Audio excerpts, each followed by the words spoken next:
নবী করিম সাল্লাল্লাহু আলাইহি সাল্লাম তিনি বলেছেন, কাসামতুস সালাতা বাইনি ওয়া বাইনা আবদি নিসফাইন। আমি সালাতের মধ্যে, নামাজের মধ্যে যে সূরা ফাতিহা পাঠ করে মানুষ, সেই সূরা ফাতিহাকে দুই ভাগে ভাগ করেছি। তার একটা ভাগ আমার বান্দা আমার কাছে নিবেদন করে, আর আরেক ভাগে আমি তার নিবেদনের জবাব দেই, অর্থাৎ আল্লাহর সাথে কথোপকথন হয় নামাজের মধ্যে। আলহামদুলিল্লাহি রাব্বিল আলামিন, সকল প্রশংসা এটি সেই রবের জন্য যিনি সকল জগৎ সমূহের পালনকর্তা। নবমণ্ডল, ভূমণ্ডল, সৃষ্টি জগতে যত যা কিছু আছে সব কিছুকে প্রতিপালন করেন যিনি, সেই রবের জন্য আমি প্রশংসা জ্ঞাপন করছি। আপনি যখন এটা বলেন, সাথে সাথে আল্লাহ জবাব দেন, হামিদানি আব্দি। আল্লাহ বলেন, আমার বান্দা আমার প্রশংসা করেছে। আমাদের প্রশংসার জবাবে আল্লাহ বলেন, বান্দা আমার কি করেছে? প্রশংসা করেছে। এরপর আপনি যখন বলেন আর রহমানির রহিম, আল্লাহ আপনি রহমান, আপনি রহিম, আপনি অসীম দয়ালু, আপনি পরম করুণাময়, আপনার করুণার কোনো শেষ নাই, আপনার দয়ার কোনো শেষ নেই। তখন আল্লাহ তাআলা জবাব বলেন, আসনা আলাইয়া আবদি, বান্দা আমার স্তুতি এবং প্রশংসা বর্ণনা করেছে। এরপর আমরা যখন বলি মালিকি ইয়াউমিদ্দিন, আল্লাহ আপনি কিয়ামত দিবসের মালিক, তখন আল্লাহ তাআলা বলেন, মাজ্জাদানি আবদি, বান্দা আমার মর্যাদা বর্ণনা করেছে। অনেক উলামা ইকরাম বলেছেন, অনেক স্কলারগণ, মুহাদ্দিসিন ইকরাম বলেছেন, মাজ্জাদানি আবদি এটা যখন আমরা বলি তখন মূলত দুইটা অর্থ হয়। এক হলো আল্লাহ তাআলা নিজেই তো আয়াত নাযিল করেছেন, মালিক ইয়াউমিদ্দিন, আল্লাহ সম্পর্কে আল্লাহ পরিচয় দিয়েছেন তিনি হলেন কিয়ামত দিবসের বিচার দিবসের মালিক। কিয়ামত দিবসের বিচার দিবসের মালিক হওয়ার কথা বলে এখানে আমাদেরকে যেমন উৎসাহ দেওয়া হয়েছে, আশার বাণী শোনানো হয়েছে, আবার সতর্ক করা হয়েছে। কিভাবে? একজন পাপিষ্ঠ ব্যক্তি, তার জন্য সতর্কবার্তা, তুমি কার অবাধ্য হচ্ছ, কার নাফরমানি করছো, দুনিয়ার এই খেলা শেষ হবে, এই আয়োজন শেষ হবে, চোখ দুটো বন্ধ হয়ে যাবে, শরীরটা নিস্তেজ হয়ে ঠান্ডা হয়ে যাবে, তোমাকে যেতে হবে কবরে, সেখান থেকে সৃষ্টি করে আল্লাহর সামনে তোমাকে দাঁড় করানো হবে, পুনরায় তোমাকে তৈরি করে আল্লাহর সামনে দাঁড় করানো হবে, তোমার পুরো জীবনের হিসাব নেওয়া হবে। তুমি কার অবাধ্য হচ্ছ জানো? তিনি কে? মালিকি ইয়াউমিদ্দিন, কিয়ামতের দিনের মালিক, অধিপতি তিনি, তার অবাধ্য হচ্ছ। এটা পাপিষ্ঠদের জন্য সতর্ক বার্তা। আর যারা আল্লাহ আমলদার, ইমানদার বান্দা, আল্লাহর ভয় যারা অন্তরে লালন করে, তাদের জন্য এখানে সান্ত্বনার বার্তা। তাদের জন্য ব্যাপারটা এরকম যে তুমি এত কষ্ট করছো, নামাজ পড়তে গিয়ে তোমার অনেক লস করতে হচ্ছে, সময় তুমি দিচ্ছ, মনোযোগ তুমি দিচ্ছ, অনেক হারাম থেকে বেঁচে থাকছো আল্লাহর ভয়ে, এত যে স্যাক্রিফাইস, এত যে ত্যাগ তুমি করছো, এগুলো বৃথা যাবে না, তুমি টেনশন করবে না।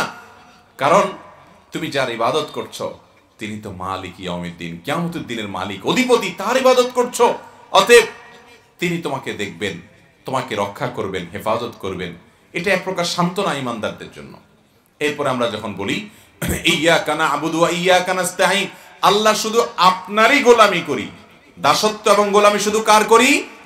শুধু আল্লাহ। ওয়া ইয়াকা নাস্তাঈন, এবং আমার যত অলৌকিক প্রার্থনা আছে, সহযোগিতা চাওয়া আছে, আমি সাহায্য চাই শুধুমাত্র আপনার কাছেই।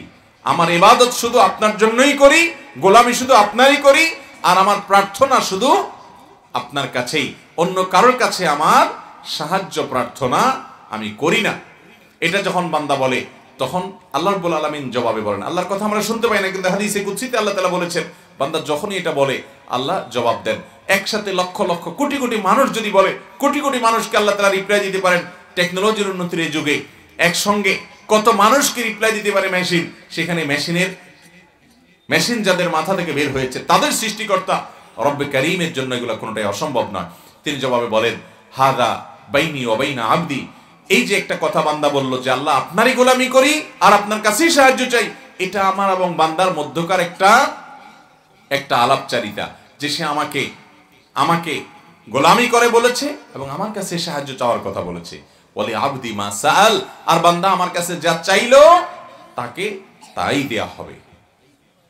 এরপরে যখন বান্দা একেবারে শেষেরটুকু পড়ে যে ইহদিনাস সিরাতাল মুস্তাকিম, সাহায্যটা কি চাই? মূলত আল্লাহ আমাকে সঠিক পথ দেখান। আল্লাহ আমি জানি না, দুনিয়াতে হাজারটা পথ, এক একজন এক এক দিকে ডাকে।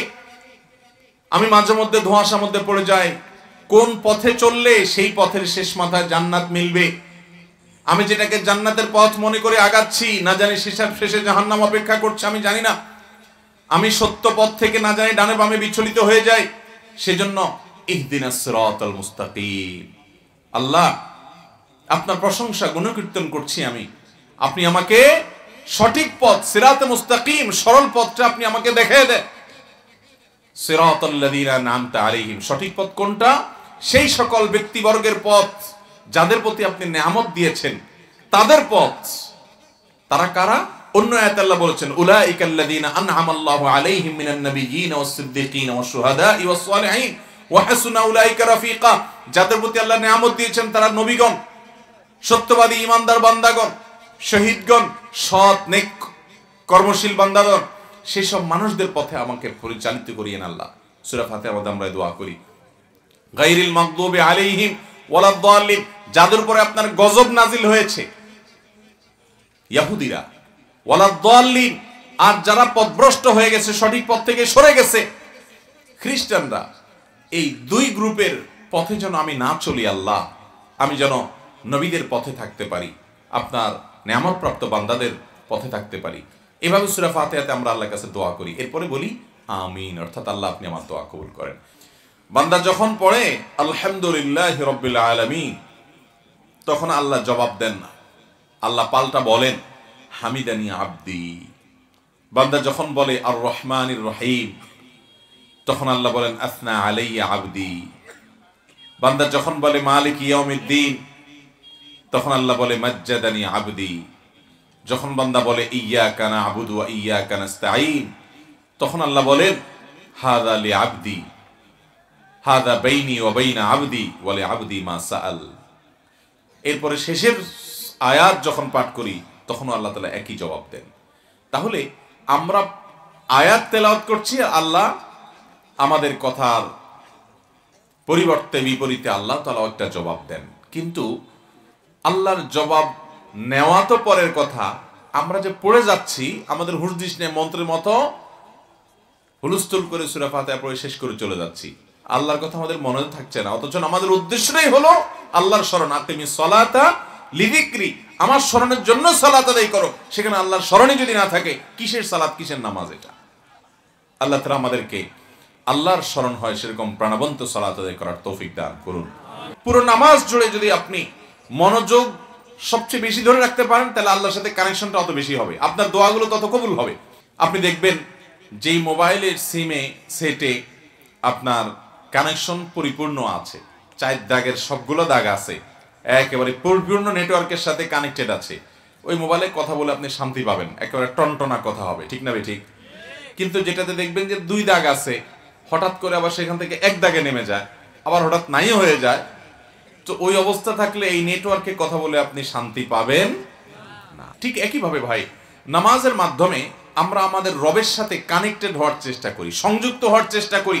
যে পুরো নামাজের মধ্যে যত বেশি আল্লাহর স্মরণ করতে পারে, তত বেশি আল্লাহর সাথে তার কানেকশন হয়, এবং কানেকশন হওয়ার পরে সে আল্লাহকে যা বলে পটাপট করে সেগুলো কবুল হয়। কারণ পুরো নামাজ জুড়ে কিন্তু আমরা আল্লাহর কাছে দোয়া করি, আমরা অনেকে টেরও পাই না, জানিও না।